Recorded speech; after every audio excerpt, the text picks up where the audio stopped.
Hello, my name is Bryce Warren. Welcome to my channel. I will be reviewing the Samsung Galaxy A30. It's a mid-range phone from Samsung that costs around $300 Australian.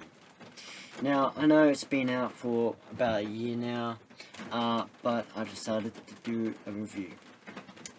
So, we got it right here. Yeah, it's a pretty sizable phone. Pretty big in my opinion. So with this back, it's like glass. It looks like glass and feels like glass, but it's really plastic. Samsung calls it glass-stick because it's apparently a mix of glass and plastic. Once you tap it, it feels like plastic. So with the features, of course, you got the sign-in features such as the fingerprint sensor. And it's also got a face unlock. Yeah, with that hole punch. Samsung calls it the Infinity U display. Sort of looks like a U. Now, you got the camera. You got two cameras actually, for a wide angle and a normal camera.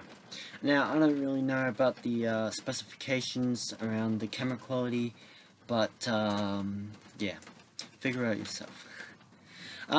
So, this display is pretty nice. You know, of course, it takes the whole screen. It's got a little bit of bezel down there, but that's fine by me.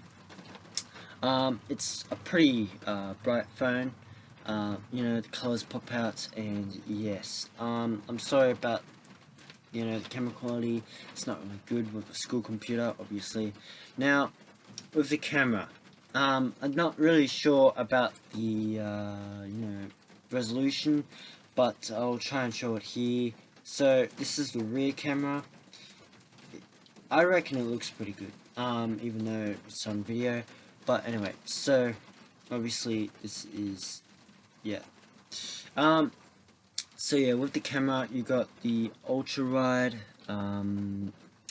Yeah, that zooms out a lot, and you can do that with the selfie camera too. So if you want to fit more people, you can in a photo. So you got quite a few settings here. So you got Cinema Optimizer. You won't be able to see it on there, but it pretty much makes everything brighter and looks better. So you don't really have to edit and once you've taken a photo. Now, of course, this isn't just on this phone. It's on most of the newer Galaxy phones with the update. But so far, this phone hasn't got the newest update, but I'm fine with that because it's good as it is. So I've had this phone for about a year now. From my experience, it's been great. It is starting to slow down, and I did have heaps of storage. So yeah, I don't know how long I'm gonna have this, but yeah, it's a pretty good phone. Once again, you know, it's got the same features as the Samsung flagship, or at least most of them. Obviously, as a mid-range phone, it's going to notch down the features and everything. Obviously, it's not better than the flagships. You know, so it's a budget phone. So you know, if you got the budget range, go for this phone. Yeah, it's really nice. It's really smooth. Got everything you need, really. It's a phone. You know, you can make phone calls with it. But yeah, you can take really good photos with this phone. I'll show you a example. Obviously, again with the camera, this camera, you won't be able to see it as well as it is in person. So disclaimer. But I've taken a few pictures of my dog. His name is Pongo. Let that look. I'm sorry about the camera again. You know, but just take it from me. It's a nice camera. You know, the colors really do pop out, and the sharpness is pretty good. in competition with the mid-range Apple device, iPhone SE that came out this year. Personally, I'd say that this is a slightly better phone. With the battery, it's got a 4,000 milliamp battery. That's pretty good, I reckon.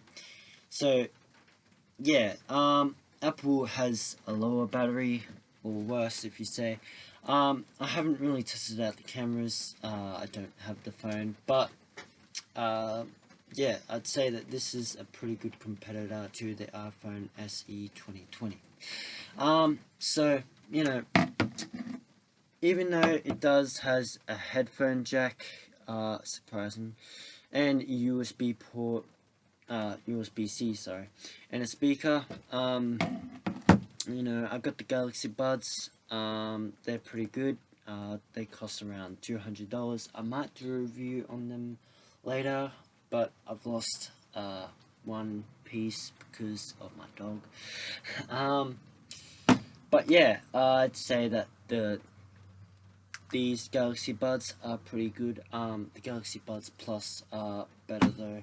But yeah, so you got your volume rocker, you know, obviously, and a power button. So they're both on this side, one side. On this side you got a SIM tray. You probably won't see it, but it's there. And on top, nothing, and of course the other stuff that I said before. So with the back, it's sort of curved, but yeah, with the screen, it's like a flat display, sort of, unlike the, you know, flagship, sort of. Yeah, you know, pretty solid phone.